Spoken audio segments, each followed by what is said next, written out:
ఇంట్లో రైస్ మిగిలిపోయినప్పుడు దాన్ని ఏం చేయాలని ఆలోచిస్తుంటారు కదా, సింపుల్గా ఈ రెసిపీ ద్వారా చేసేసుకోవచ్చు. చూడండి, ఫస్ట్ పెనం పెట్టేసుకొని కొద్దిగా ఆయిల్, ఒక ఆనియన్ కట్ చేసేసుకున్నాను.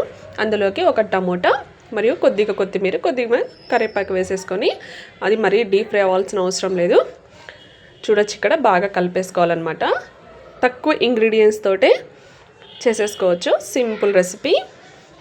అందులోకి కొద్దిగా పసుపు వేసుకొని, కొద్దిగా చిల్లీ పౌడర్ అంటే కారపొడి కొద్దిగా వేసేసుకొని బాగా మిక్స్ చేయాలి. వీటి పచ్చివాసన పోయే వరకు అలా మిక్స్ చేసుకోవాలన్నమాట. అలా మిక్స్ చేసేసుకున్న తర్వాత ఎగ్ వేసేసుకోవాలి. అంతేనండి, చాలా సింపుల్ ట్రిక్. కొద్దిగా సాల్ట్ వేసేసుకుంటే, మిక్స్ చేసేసుకుంటే సరిపోతుందన్నమాట. ఇందులోకి మిగిలిపోయినటువంటి రైస్ని వేసేసుకొని ఎగ్ రైస్ లాగా చేసేసుకోవచ్చు. రైస్ అనేది వేస్ట్ కాకుండా. ఇంత సింపుల్ ట్రిక్ కదా, ఈజీగా చేసుకోవచ్చు, ఎవరైనా చేసేసుకోవచ్చు అనమాట. రైస్ అనేది పడేసుకోకుండా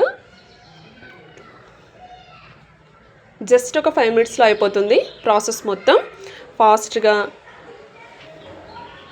టేస్టీగా, హెల్తీ రెసిపీ అనేది చేసేసుకోవచ్చు ఇంట్లోనే అనమాట. చూడొచ్చు ఇక్కడ. ఇంకా ఫైనలీ రైస్ అనేది కలిపేసుకోవడమే, రెడీ అయిపోయింది. చూడొచ్చు, రైస్ మిగిలిపోయినప్పుడు ఇలా చేసేసుకుంటే వేస్ట్ అనేది కాకుండా ఉంటుందండి. చూడొచ్చు, రైస్ ఇలా కలిపేసుకోవడం